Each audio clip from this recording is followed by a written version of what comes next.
Radio Universidad de Chile presenta Palestina por siempre. Un conocimiento del pueblo árabe palestino.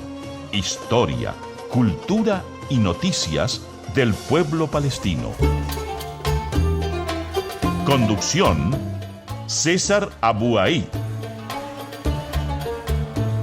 Muchísimas gracias por estar con nosotros, queridos auditores y auditoras en Chile y el mundo, a través de las distintas plataformas. Estamos en Spotify, también en nuestro canal de YouTube como Palestina por Siempre, obviamente en el 102.5 FM y en radio.uchile.cl. Hoy con el querido José Rojas. Gracias, José, por estar con nosotros, aportando todo tu conocimiento, tu talento en Palestina por Siempre. Vamos a hacer este espacio que se rige por el respeto a los derechos humanos y al derecho internacional. Hay mucho material, así que rápidamente nombro a quienes nos hacen posible. Comercial Pío Nono, todo para tu automóvil, digo, en Comercial Pío Nono. También está con nosotros la comida árabe en el Rincón Árabe, a una cuadra de la estación del metro Chile-España. www.elrinconarabe.cl, y si vas al Cajón del Maipo, Terráqueo Restaurant. Búscanos como Terráqueo-Restaurant o Terráqueo Restaurant. Bueno, a uno no deja de sorprenderle las acusaciones que hace Israel hacia Naciones Unidas. Cada vez que alguien habla algo negativo o los culpa de violaciones a los derechos humanos, al ente genocida, ellos se molestan, siempre se victimizan. No sé si ustedes se han fijado. Ahora han tratado a las Naciones Unidas y particularmente a su secretario, el señor Guterres, como que pertenece a una organización corrupta y moralmente corrupta y politizada. Parece que no era moralmente politizada ni corrupta cuando creó al Estado de Israel a finales de la década 40. Ahí estaba bien Naciones Unidas. Ahora que los critica por el genocidio que llevan a cabo en Palestina, son moralmente corruptos y están politizados. Pero bueno, vamos a Palestina precisamente, pero no a cualquier Palestina, a Palestina ocupada. ¿Por quién? Por Israel. Ahí está nuestro corresponsal, el politólogo Javier Abu Aid. Buenos días. Estamos en este contacto semanal para Palestina por Siempre de Radio Universidad de Chile, que recordemos, grabamos con un par de días de anticipación. ¿Y por qué estoy diciendo esto al comienzo? Porque hay muchas noticias que están pasando en estos momentos y que la verdad puede que cambien sustantivamente de aquí al día domingo. Y particularmente estamos hablando del ámbito regional, sobre todo la situación entre Irán, Estados Unidos e Israel. Han habido nuevos ataques durante esta semana desde Estados Unidos hacia Irán y respuestas de Irán también. Se estima, según fuentes israelíes, que aproximadamente un 70% del aeropuerto internacional Ben Gurión de Tel Aviv, o el aeropuerto de Led, como se conocía en Palestina antes de la Nakba de 1948, está ocupado hoy por aviones militares norteamericanos. Es decir, Israel ha transformado un aeropuerto civil en un aeropuerto básicamente militar en el caso de David Ben Gurión de Tel Aviv. Si uno se fija, de hecho, muchos aviones que están ahí en el aeropuerto de Tel Aviv son simplemente para la posibilidad de poder llevar y recargar combustible a los aviones que están a cargo de bombardear Irán, recordando de que ningún país de la región ha permitido que Estados Unidos e Israel lleven a cabo ataques desde su territorio. Pero esa es la situación que se está llevando a cabo en Irán, que podría llevar a cabo a un retorno frontal de una guerra en cualquier momento. Sin embargo, ningún otro frente se ha detenido. La idea de que hay un cese al fuego es particularmente ilusorio. Y ahí estamos hablando particularmente del caso del Líbano. En el Líbano, Israel en estos momentos se está llevando a cabo abiertamente una campaña de limpieza étnica en el sur de ese país. Todos los días hay nuevas órdenes de evacuación o de traslado forzoso de población, desplazamiento forzoso de población, que al parecer no están llamando la atención del mundo, pero simplemente porque no quieren ver el hecho de que Israel está repitiendo en el sur del Líbano exactamente lo mismo que realizó en Gaza, con los mismos objetivos. Porque el objetivo en Gaza, claramente, cuando uno bombardea todos los espacios para que la gente pueda vivir, claramente que lo que busca es la limpieza étnica.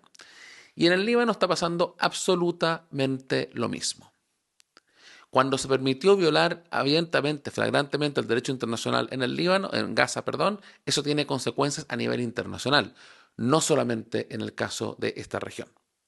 Y por ende, si es que la comunidad internacional va a seguir premiando a Israel diplomáticamente, lo que va a terminar sucediendo es que crímenes tan graves bajo el derecho internacional, el derecho internacional humanitario, el derecho internacional de los derechos humanos, particularmente el caso de la colonización, el caso del genocidio, el caso de la anexión de territorio ocupado, se va simplemente a normalizar. Y el mejor ejemplo que uno puede ver ahí es el caso de Ucrania con Rusia.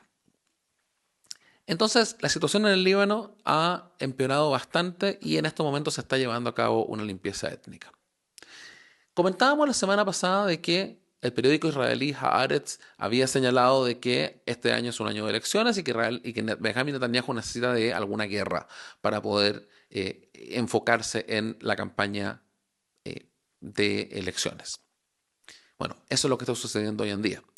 De una baraja está sacando a ver dónde se va a enfocar más. ¿Dónde se ha enfocado bastante esta semana también? En Gaza. En Gaza los bombardeos no se han acabado.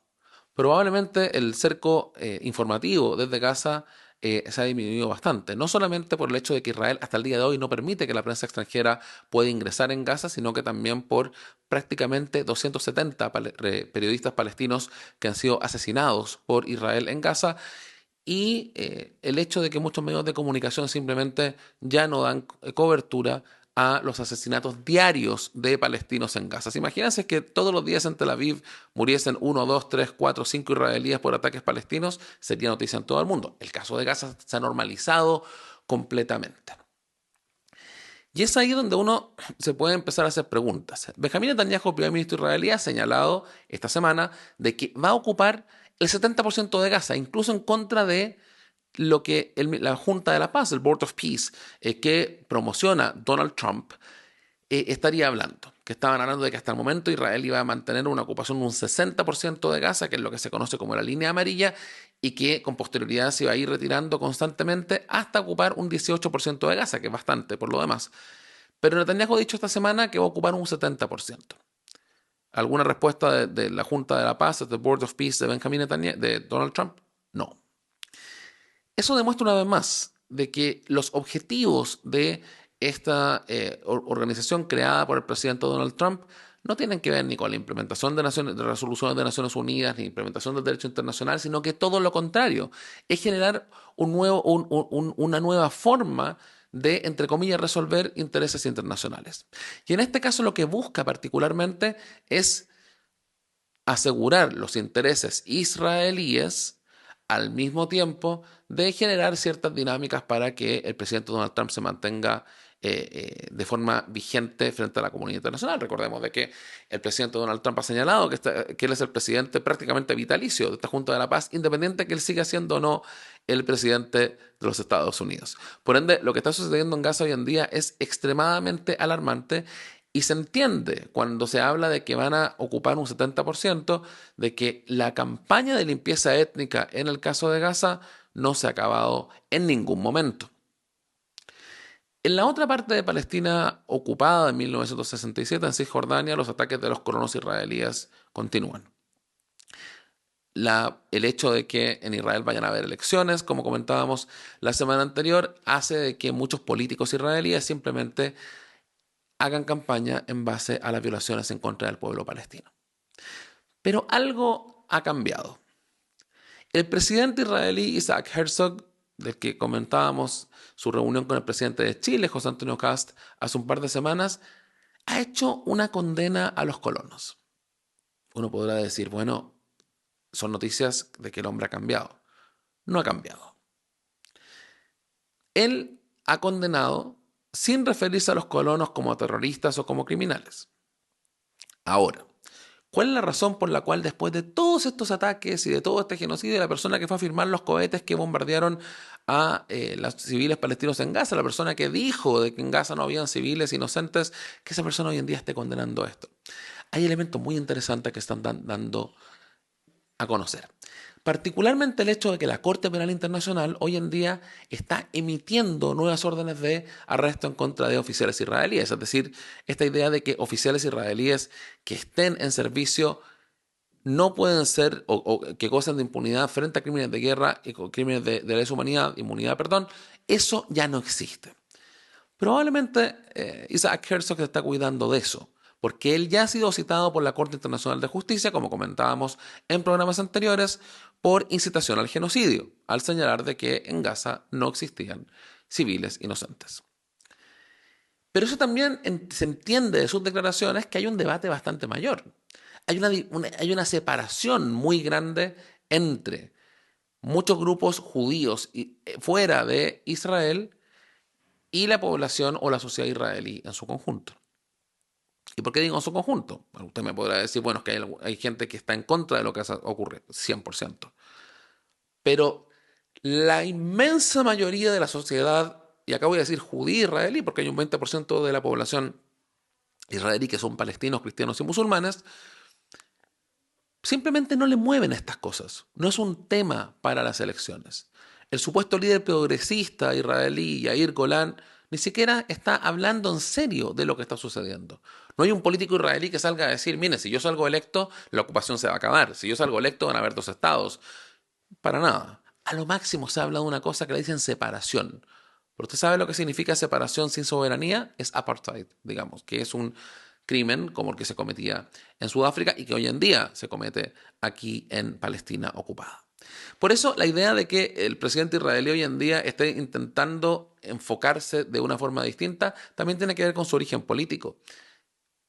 En Israel por mucho tiempo hubo políticos, particularmente vinculados al Partido Laborista Israelí, que hoy en día está bastante minimizado, que cometiendo crímenes de guerra y crímenes de lesa humanidad aún contaban con la simpatía de gran parte del mundo occidental.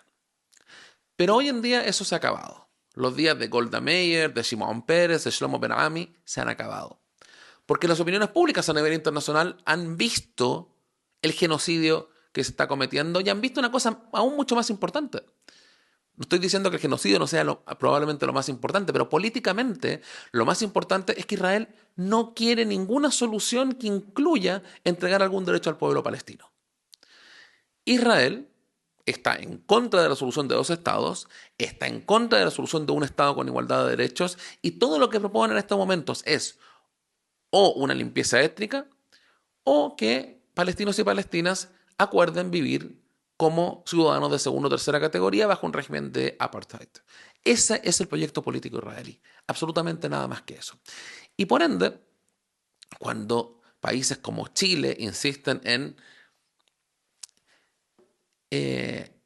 continuar, más que continuar, en fortalecer sus relaciones con un país como Israel, se están convirtiendo en cómplices de los crímenes que ese Estado está cometiendo. La responsabilidad internacional señala que también hay una responsabilidad de proteger a una población civil que está siendo masacrada día a día en Palestina. Pero también el hecho de que el gobierno israelí no solamente masacra, sino que ni siquiera está comprometido con un programa político que pueda llevar a una solución. Israel dice abiertamente, mire, a mí no va a haber un Estado palestino, no me interesa que haya un Estado palestino. ¿Y cuál es la alternativa que están dando? Entonces, desde esa perspectiva, claramente que hay algunos países, y en Sudamérica ya hay bastantes, Argentina, Bolivia, Paraguay, y sumando en este caso a Chile, que en algún momento serán recordados como países que contribuyeron a los crímenes que se están cometiendo hoy en día. Es de esperar que con las respuestas que en otras partes del mundo se están dando, particularmente en Europa, donde esta semana finalmente, después de casi 60 años de ocupación, se han impuesto sanciones a colonos israelíes y a organizaciones vinculadas a la colonización. Imagínense, Alemania está aceptando que hayan sanciones en contra de ciertos colonos. Es cierto, no contra la colonización, no contra los que dan las órdenes para que se colonice, que se gobierne israelí, contra ciertos colonos. Pero es un paso sin precedentes, mientras Chile se compromete a seguir contribuyendo a las relaciones diplomáticas con Israel. Ese fue un poco el panorama de lo que hemos tenido esta semana a muy grandes rasgos, pero muchas cosas siguen cambiando y la situación sobre el terreno sigue en una situación dramática. ¿Qué pasará este año? Es una pregunta que mucha gente se hace. Recordemos de que en octubre no solamente van a haber elecciones en Israel, sino que también van a estar prácticamente las elecciones de término medio, el midterm elections en los Estados Unidos. que hasta el momento el tema de Palestina sí ha sido un tema en bastantes de los distritos donde se va a elegir y donde el lobby sionista, el lobby conocido como el AIPAC, hoy en día está bastante disminuido, no solamente en la izquierda o en la centroizquierda norteamericana, el Partido Demócrata, sino que también en la derecha, en el Partido Republicano, donde recordemos de que prácticamente un 60% de los militantes republicanos menores de 35 años tienen una muy mala imagen o una mala imagen de Israel. Eso es algo que no se había dado, la opinión pública internacional ha cambiado bastante y al parecer existen ciertas luces de esperanza para Palestina. Sin embargo, ¿qué es lo que va a suceder desde aquí hasta esa fecha? Probablemente no va a ser nada esperanzador y la situación va a continuar bastante mal aquí sobre el terreno. Fue el informe desde Belén, Palestina ocupada, para el programa Palestina por Siempre de Radio Universidad de Chile. Nos despedimos desde aquí, Javier Abuaid, y será hasta la próxima semana, si Dios quiere. Adiós. Historia, cultura y noticias del pueblo que exige su libertad. Palestina por siempre. Por los derechos humanos, por el respeto al derecho internacional, Palestina por siempre, desde Radio Universidad de Chile. Mauricio Amar es un destacado profesor del Centro de Estudios Árabes, es sociólogo, es doctor en filosofía, es un tipo que ha escrito mucho, hay libros muy interesantes, ya vamos a hablar de eso sobre Palestina, de Mauricio Amar. Y yo diría, Mauricio Amar, bienvenido a Palestina por siempre, que desde que inició esta última escalada respecto al genocidio en Palestina, la potencia ocupante Israel, me refiero a octubre del 2023, como que en ese momento definitivamente uno podría decir se acabó, terminó, como lo conocemos hoy día, o como lo conocíamos a esta altura, el derecho internacional. Bueno, hay una cuestión fundamental respecto a la idea de que el derecho internacional haya, digamos, concluido o terminado luego del 8 de octubre de 2023, cuando Israel inicia su gran ofensiva sobre Gaza, cometiendo genocidio sobre la población palestina. Hay algo ahí que hay que pensar, ¿no? Que no es simplemente que el derecho internacional se destruye, ¿no? Sino que más bien también se devela que el derecho internacional, desde su creación, ¿no? Fundamentalmente desde la creación de Naciones Unidas, es en realidad un marco a partir del cual determinadas potencias y élites, ¿no? del mundo han determinado el destino de los pueblos. Es decir, por supuesto, es un momento clave en el que el derecho internacional se muestra en todo su fracaso, digamos, pero justamente es un fracaso que se arrastra desde su propia creación. Hay que recordar que es a partir del propio derecho internacional que en 1947 Palestina es partida, ¿no? y es entregada al movimiento sionista, ¿no? Es decir, la limpieza étnica del pueblo palestino que comienza en 1948 con la Nakba, ¿no? con la gran catástrofe para los palestinos, es producto también de la formación del derecho internacional, ¿no? Entonces, claro, hay un momento clave desde el inicio del genocidio en Palestina en que el derecho internacional se muestra evidentemente como fracasando, ¿no? y se ve toda la injusticia. Podemos apreciar, por ejemplo, cómo la Unión Europea, ¿no? que de alguna manera muchas veces viene a darnos lecciones sobre cómo valorar los derechos humanos, en realidad lo que ha hecho en Palestina es apoyar abiertamente el genocidio, ¿no? Y ahí hay figuras claves como el canciller alemán Merz o Ursula von der Leyen, que han jugado un rol fundamental en el apoyo a Israel. ¿Qué es lo que se evidencia acá? ¿No? Se evidencia que el derecho internacional siempre ha sido una construcción histórica basada en los intereses de las potencias vencedoras de la Segunda Guerra Mundial, ¿no? Existe, por supuesto, la posibilidad de pensar otro derecho internacional, ¿no? Es decir, no es que lo que se ha caído, lo que ha fracasado, es el derecho internacional tal como lo conocemos, es decir, ese derecho internacional que surge después de la Segunda Guerra Mundial. Pero es perfectamente posible pensar hoy día, ¿no? la construcción de un mundo con un derecho internacional basado en otras reglas, ¿no? en las reglas donde los pueblos tengamos mayor participación y podamos tomar decisiones sobre el futuro del planeta. Ahora ¿no? las grandes potencias, Mauricio Amar, usan como un velo, si se quiere, algo como para simular, digo yo, sus verdaderas intenciones, que son dictar, como dices tú, lo que pueden o no pueden hacer los países. Pero, cuidado, Israel es una gran potencia, es un gran país que no se le dice absolutamente nada hace 80 años y hace y deshace con todo lo que sea el respeto a los derechos humanos, al derecho internacional, a la dignidad de las personas, etcétera, etcétera. Que existe una cuestión que supera al Estado de Israel, ¿no? Que es la ideología del sionismo. Y la ideología, como lo hemos visto a propósito de la situación hoy día de Estados Unidos, ¿no? Es una ideología que se ha tomado completamente el aparato estatal estadounidense, ¿no? Y que hoy día comanda a las principales empresas que han participado también del genocidio. Entonces hay que mirar esta cuestión desde una mirada más amplia que el propio Israel.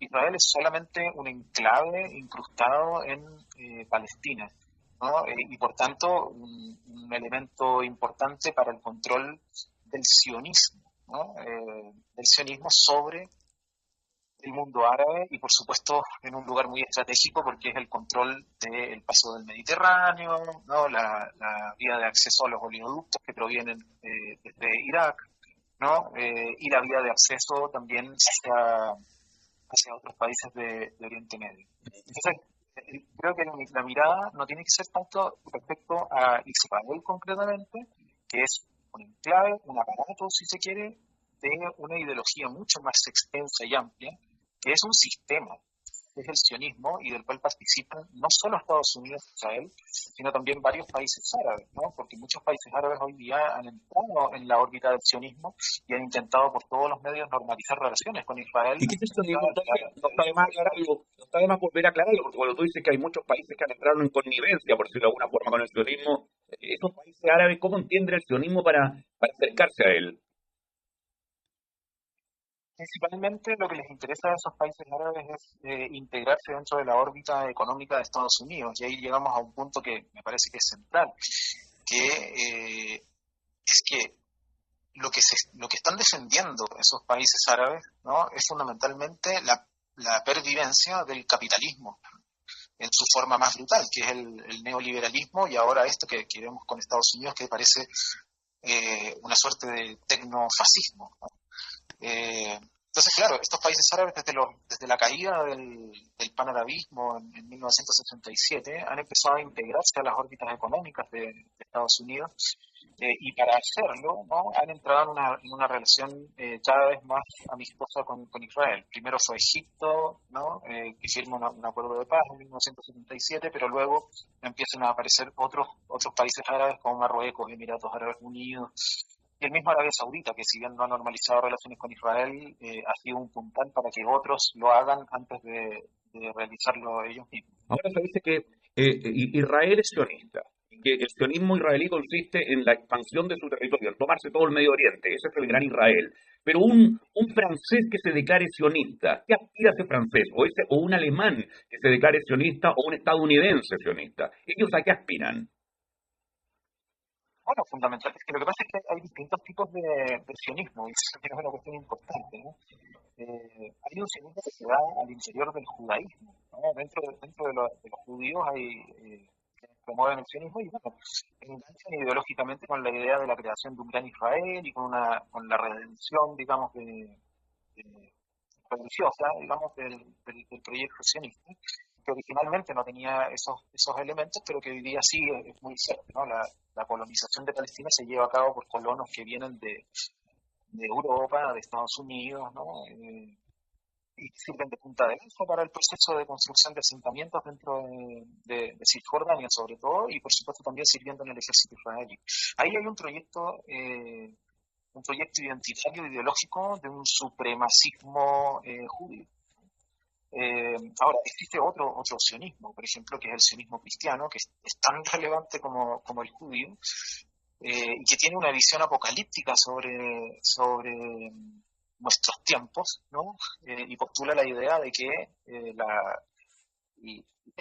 fortalecimiento de Israel va a llevar a un punto en el que el fin del mundo se va a acelerar y luego va a venir un proceso de conversión de los judíos al cristianismo, ¿no? Eso es muy raro, pero es un sionismo que tiene componentes antisemitas también, ¿no? Entonces, estos confluyen y digamos que es parte del sionismo cristiano, por ejemplo, es parte hoy día de la política oficial que tiene Estados Unidos sobre la región. Ajá. Es decir, aquí no solo hay intereses económicos, ¿no?, de control de los recursos naturales, sino que hay una ideología o una convergencia de distintas ideologías que apuntan hacia el exterminio de los palestinos y la consolidación del gran Israel.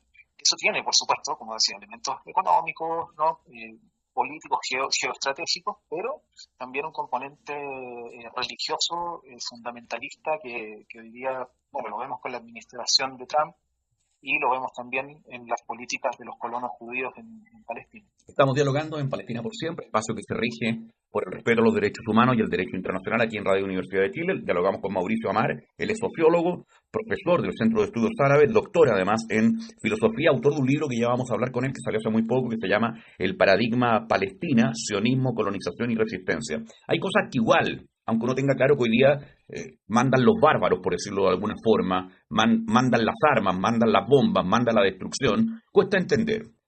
Por ejemplo, en el tema del Líbano con la potencia genocida Israel, hoy hay fuerzas, hay cascos azules de Naciones Unidas en el Líbano.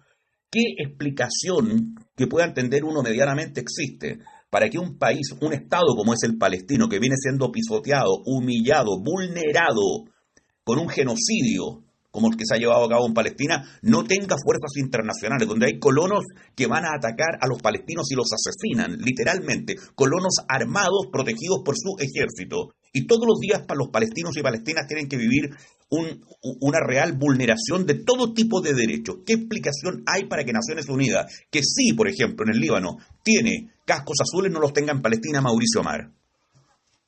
Bueno, principalmente creo que hay algunas cosas que, primero, se ha aceptado, ¿no?, en el derecho internacional la existencia de Israel como un Estado excepcional, ¿no? Es decir, se le ha permitido, con herramientas del derecho internacional y con la colaboración de distintas potencias internacionales, que Israel tenga un estatus especial que signifique la posibilidad de ser un apartheid sin que eso requiera ningún tipo de intervención por parte de terceros. Eso ha dejado a los palestinos en la absoluta indefensión, especialmente en Cisjordania, porque ahí lo que ocurre es una realidad de apartheid, ¿no?, que es distinta a la situación de Gaza, donde lo que hay es una política abierta de aniquilación. Ambas cosas son posibles porque el derecho internacional, ¿no?, desde, como decía, dado que es una formación del mundo post Segunda Guerra Mundial y que obedece a los intereses de las potencias, ¿no?, es un derecho que ha jugado a favor fundamentalmente del Estado de Israel. A lo sumo, lo que ha hecho es condenar al Estado de Israel a través de distintas resoluciones de Naciones Unidas, sin que Israel haya respondido a ellas de manera positiva, digamos, ¿no? O sea, es decir, nada ha cambiado por las resoluciones de Naciones Unidas. ¿Pero qué razón? ¿Pero existe alguna razón legal para que no estén los cascos azules protegiendo a la población palestina? ¿Para que no puedan entrar los cascos azules, fuerzas de Naciones Unidas, a proteger a la población civil palestina? Claro, lo que pasa es que todo ese tipo de cosas suelen decidirse en el Consejo de Seguridad de Naciones Unidas, ¿no? Y hay que recordar que el Consejo de Seguridad tiene poder de veto de las principales potencias, de las 5 potencias, ¿no?, que son parte permanente del Consejo. Entonces, cada vez que hay una iniciativa que busca, intervenir directamente en la situación de Palestina, en el genocidio, está el veto fundamental de Estados Unidos, que, como decíamos, forma parte del tejido del sionismo, ¿no? Qué terrible. Mauricio, ¿las vidas palestinas simplemente han sido asesinadas y hasta ahí quedó la historia? ¿O le estarán pasando la cuenta a este sionismo genocida? De alguna manera, ¿tú sientes que hay alguna factura que tenga que pagar el Estado genocida y sus aliados de Israel con todas las muertes, con esta barbarie que vive el pueblo palestino?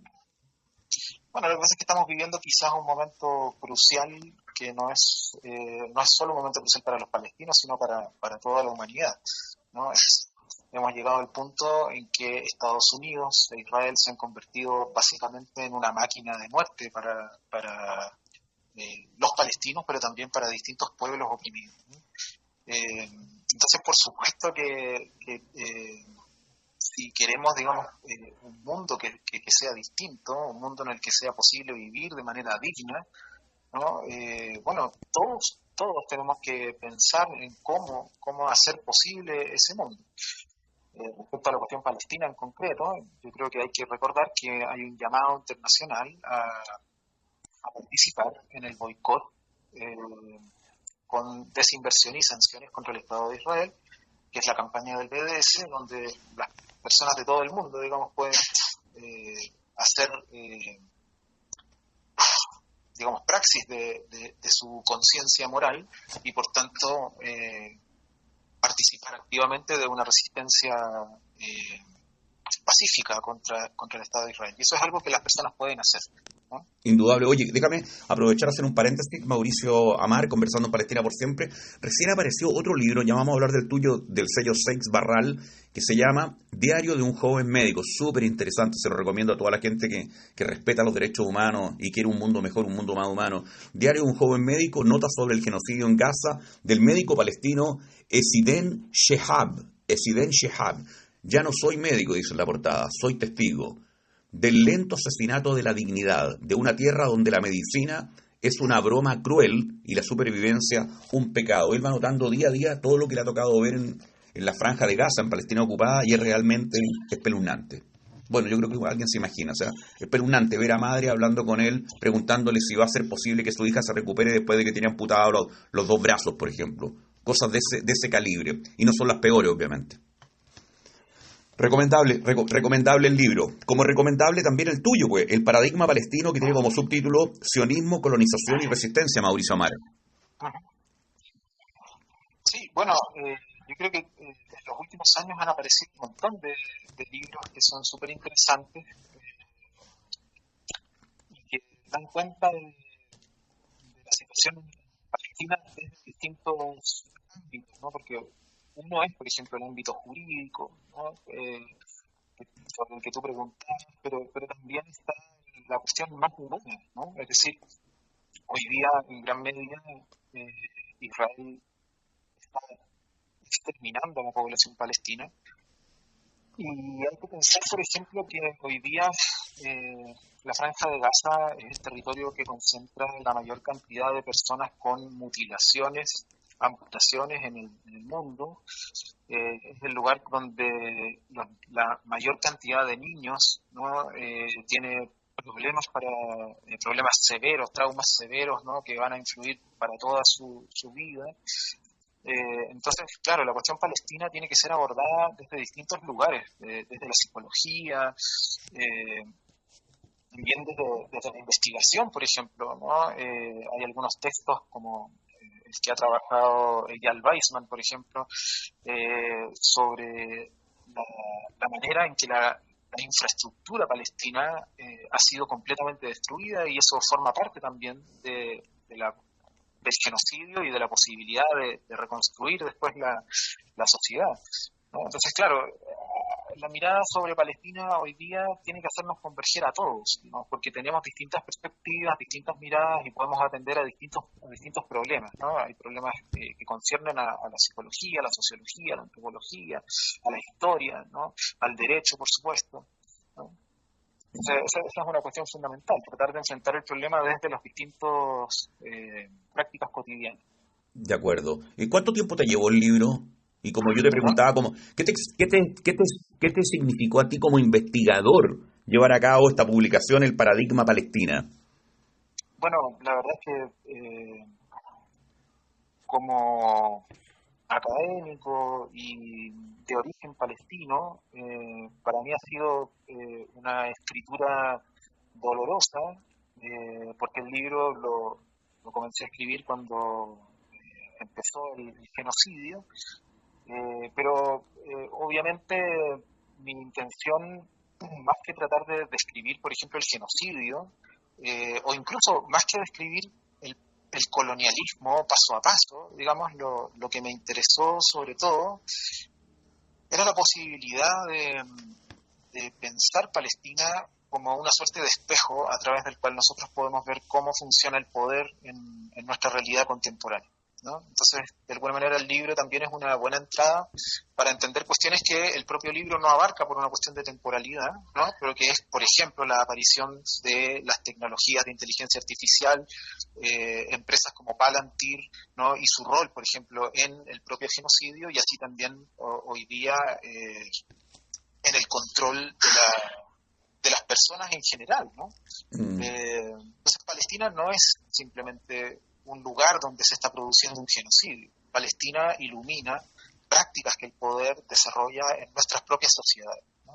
Que son las políticas de control de las poblaciones. El Estado genocida israelí, no lo digo yo, lo dice Naciones Unidas, ¿no es cierto?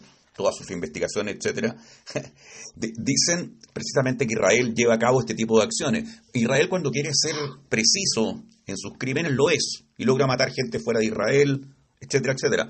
Pero en Palestina no hay problema. Andan buscando supuestamente a alguien y revientan todo un edificio y matan una cantidad enorme de personas. Ya no nos sorprende nada. Pensaba en Estados Unidos con el colegio de niñas, 180 niñas que asesinó en Irán, por ejemplo. Lo mismo a propósito de lo que había ocurrido en Palestina desde el 2023. Tampoco sorprende. 180 niñas entre 7 y 11 o 12 años muertas por una bomba estadounidense. Y la vida sigue igual, como diría Julio Iglesias, ¿eh? O sea, algo tiene que ocurrirnos internamente para que empiece a pasarnos realmente cosas que nos hagan actuar, ¿no es cierto?, como comunidad internacional, y no solamente rechazar este tipo de cosas, o decir, por Dios, qué horror, ¿cómo puede ser? No sé, ¿por dónde pasará eso, Mauricio? Te lo pregunto ya, tú eres doctor en filosofía, ¿por dónde irá eso? Yo creo que el genocidio en Palestina igual ha marcado un antes y un después respecto a la relación de las personas, de todas las personas, respecto a lo que se ha llamado históricamente el conflicto en Oriente Medio, ¿no? O la cuestión palestina. Ese antes y después, obviamente, por la capacidad bélica, la capacidad de hacer daño que tienen tanto Estados Unidos como Israel, es algo que no se manifiesta de un día para otro, ¿no?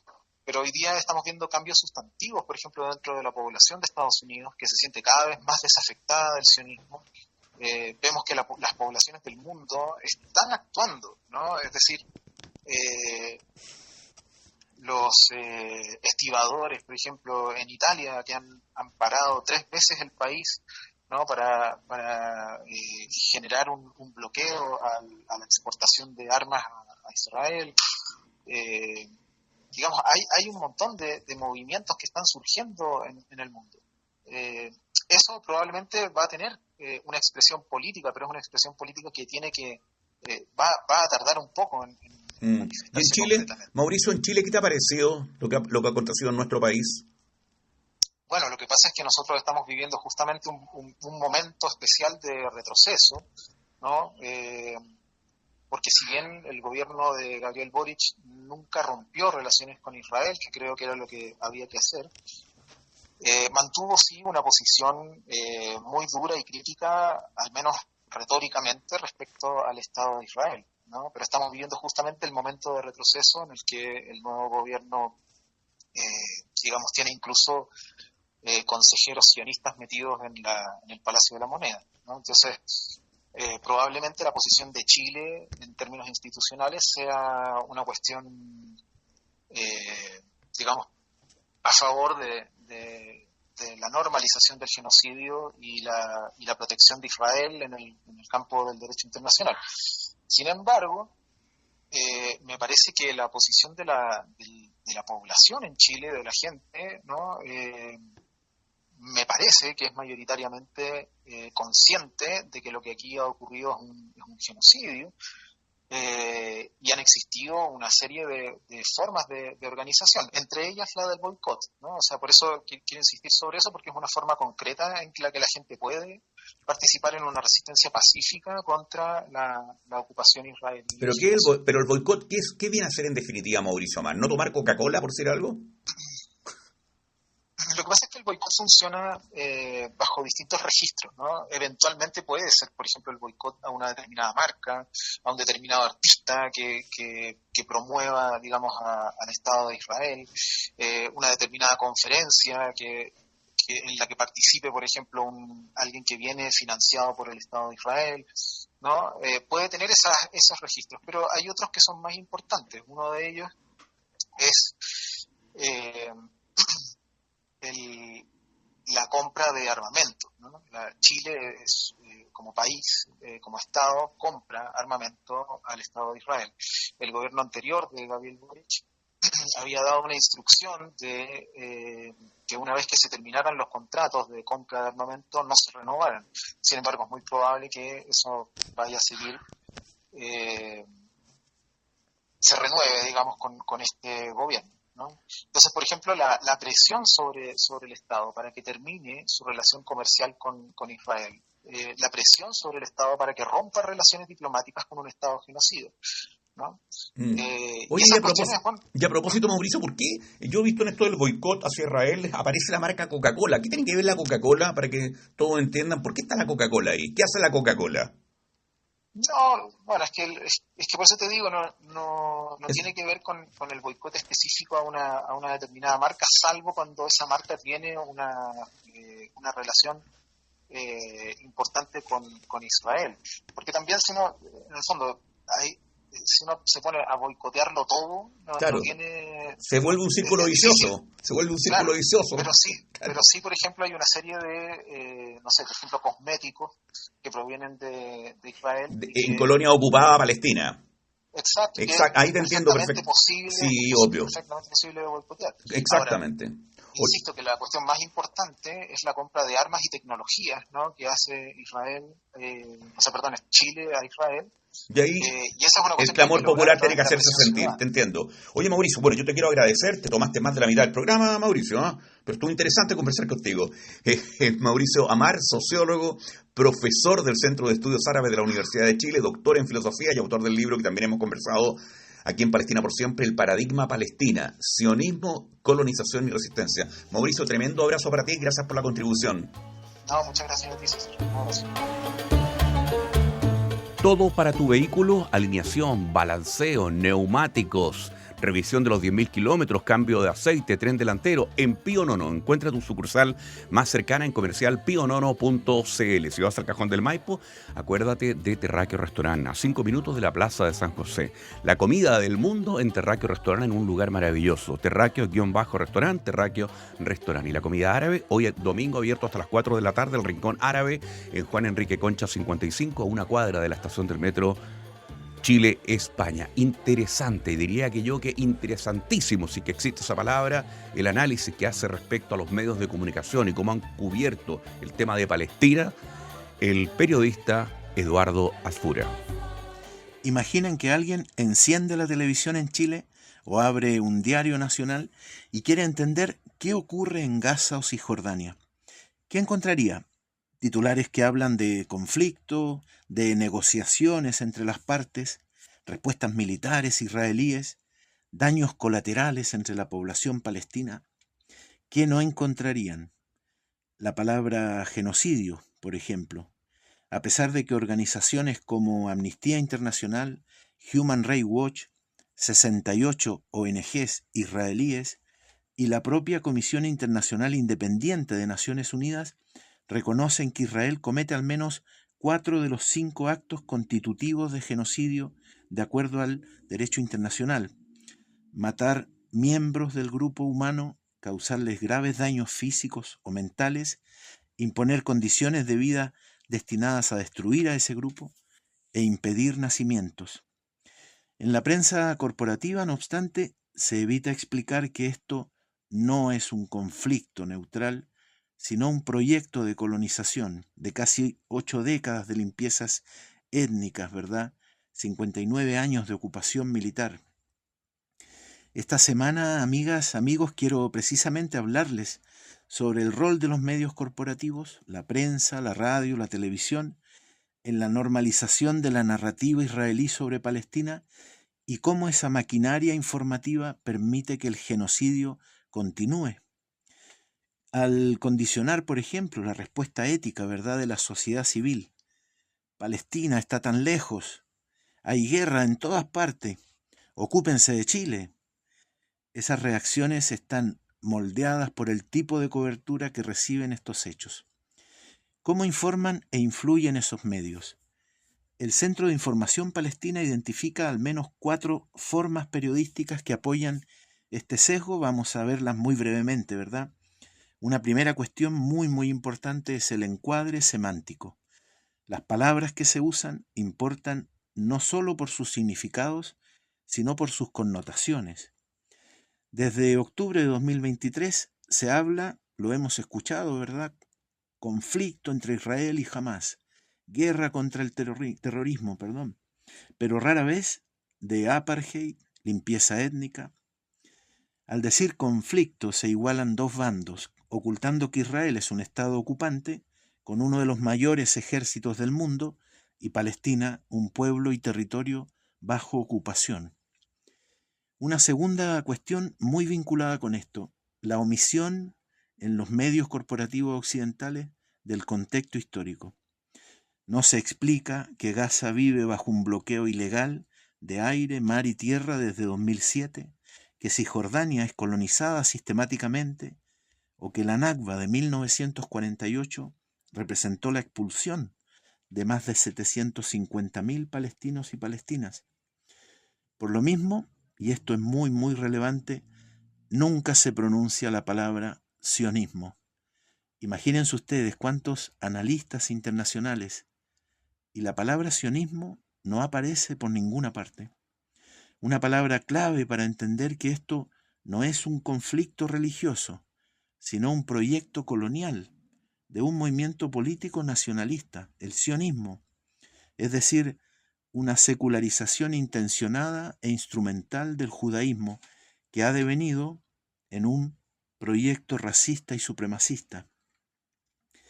Muy relacionado también con esto, una tercera cuestión que encontramos, ¿verdad?, la fuente única. Medios como CNN, BBC o The New York Times citan mayoritariamente al ejército y funcionarios israelíes. Ustedes lo han escuchado. El alto mando israelí, ¿verdad? Las voces palestinas minimizadas. Un análisis de casi 55.000 artículos, fíjense, entre octubre de 2023 y agosto de 2025, muestra cómo este sesgo estructural favorece el encuadre israelí. En CNN, cada línea, ¿verdad?, sobre el denominado conflicto debe pasar por la oficina en Jerusalén, donde sensores militares israelíes ejercen control sobre la cobertura. Y tenemos un cuarto aspecto, ¿verdad?, que es muy decisivo, la deshumanización. Sutil, pero deshumanización. Las víctimas palestinas suelen reducirse a muertes o afectados por los bombardeos, mientras las israelíes se nombran con historias, con fotos, con biografías. El mismo estudio que mencionábamos encontró que incluso, escuchen esto por favor, durante el peor momento de la hambruna en Gaza, las palabras sobre terrorismo superaban a las relativas a la hambruna por 2-1.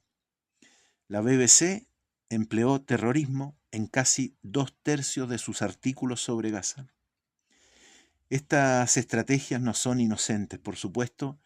Al silenciar o distorsionar, los medios reducen la empatía pública, debilitan, ¿verdad?, también la presión política sobre gobiernos cómplices y permiten que el genocidio continúe. Y en esto hay un hecho que nuestra profesión, me refiero al periodismo, ¿verdad?, no puede ignorar.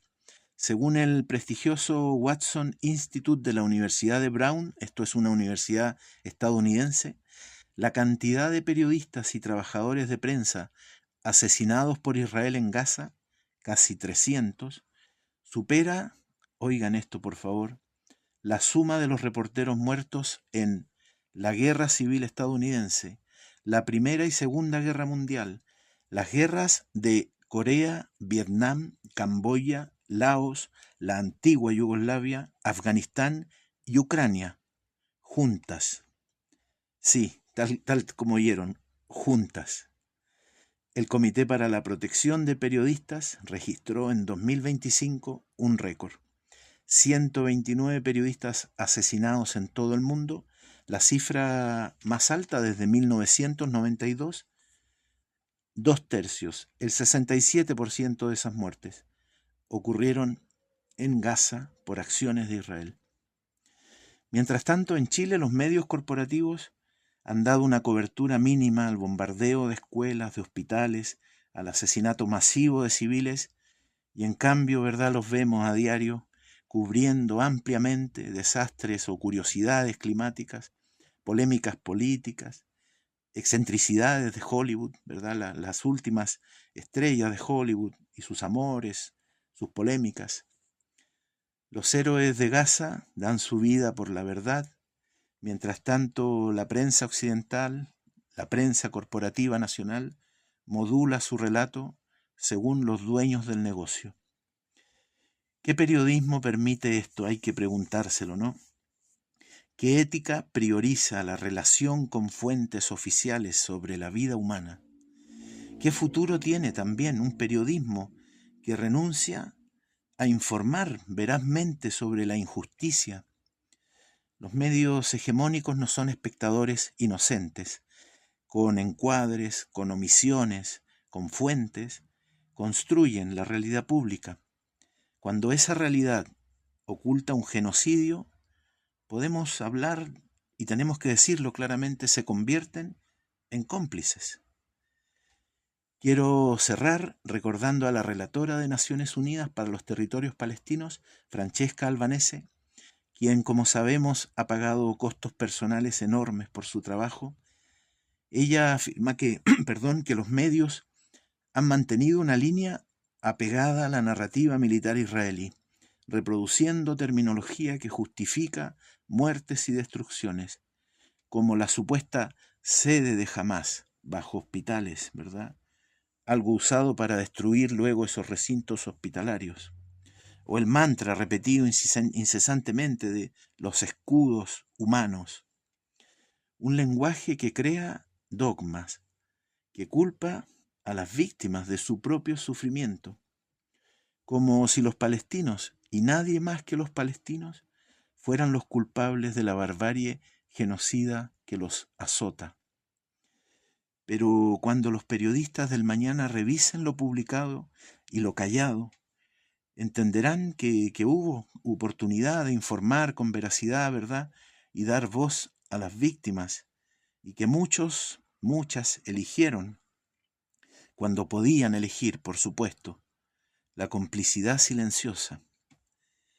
No puedo, por supuesto, despedirme sin reconocer a los medios y profesionales que, cumpliendo su deber humano, su deber ético, ¿verdad?, tendrán razones de orgullo y mucho que contar a sus hijos o nietos sobre el lugar donde estuvieron mientras un poder descomunal intentaba borrar a un pueblo de su tierra.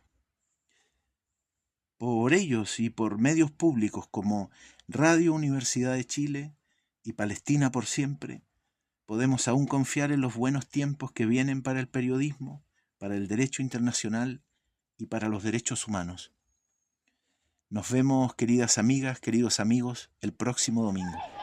Aviones de papel. Un sobrevuelo rasante por la cultura palestina. Muy buenos días, querida familia radial.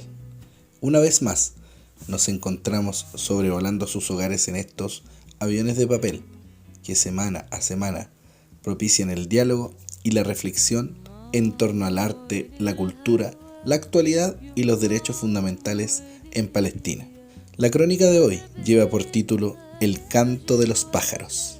Una pluma se mueve inquieta sobre el papel, pestañea y mueve sus alas como vaticinando un oscuro acontecer.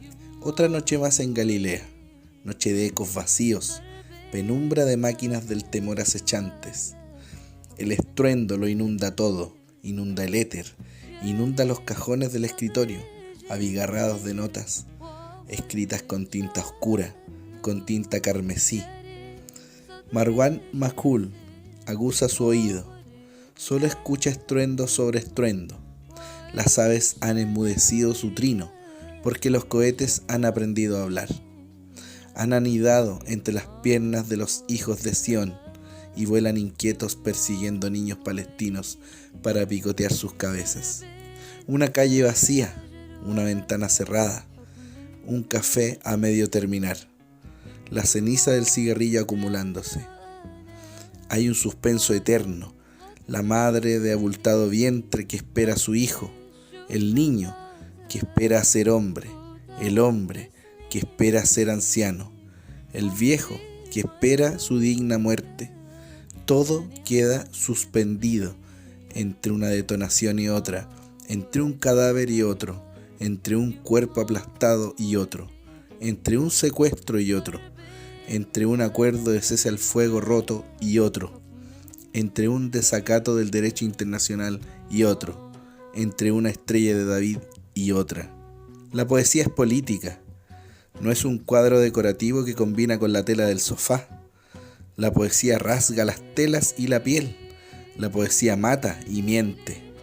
La promesa de crecer marchito, la caricia afilada y el alarido ciego. Escúchala en la mañana o al atardecer.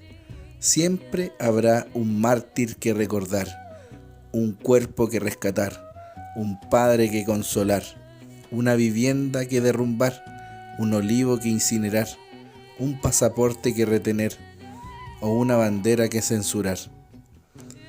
Quizás las aves dejaron de cantar porque fueron desterradas del cielo. Ahora lo habitan los ocupantes y esos dragones de fuego que poco saben de nidos, de bandadas y de primaveras, que poco saben de raíces y de memoria, y solo han aprendido a propagar el dolor. Gracias por compartir este vuelo conmigo. Nos volvemos a encontrar la próxima semana, como siempre, luchando junto al pueblo palestino. Soy el profesor y activista Felipe Salas y esto es Aviones de Papel. Radio Universidad de Chile presentó Palestina por siempre. Conversación, noticias y análisis sobre Palestina y Medio Oriente. Palestina por siempre.